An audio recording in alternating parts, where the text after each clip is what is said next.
Okay, this is chapter 17, problem 14b. You were asking, why is there a methyl? I think that you're referring to this methyl right here in the product.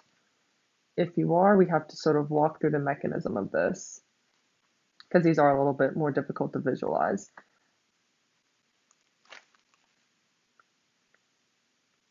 So let's think about, okay, if we have this ketone, and this is right under the section about alkylating alpha carbons. So these are the two alpha carbons right here. This is symmetrical, so you can show the mechanism with either one. But basically the first step is add a strong base, LDA. This is going to deprotonate one of the alpha hydrogens, just leaving a nucleophile here.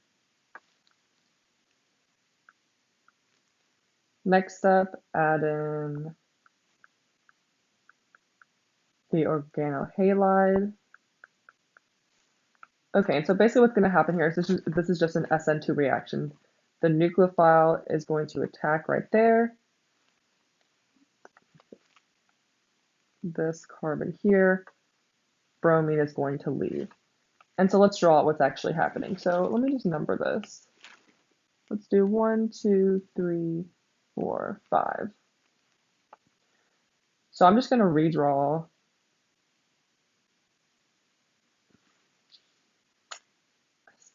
I don't know, it's hard.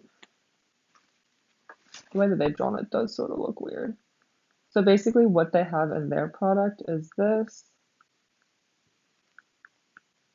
And how they're getting that is this is still 1, 2, 3, 4, 5.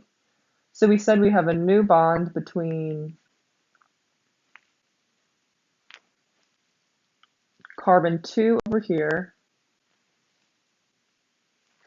and carbon 1 here. And so that's what's being shown in the product. There's a new bond between carbon 2 of the ketone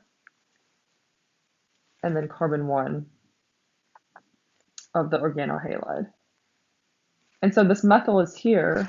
This methyl is still here because that's just the methyl that was over here on the ketone. It's the same methyl, it didn't go anywhere, but since it's carbon 2 that's attacking here, the new bond is between carbon 2 and carbon 1 of the organohalide, and this methyl is still there. And so another way you could have drawn this, like if I don't know, if you're just asked to draw the product yourself, you don't have to sort of move all of these things around. So the way that I would have drawn it is I'm just going to leave the ketone exactly the same. This is just how we drew the ketone out.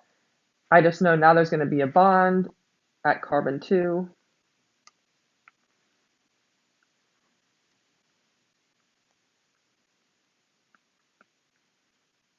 I know this is a little bit easier for me to visualize because you can just sort of leave the ketone in the exact formation that it was, and then just sort of start writing down and adding in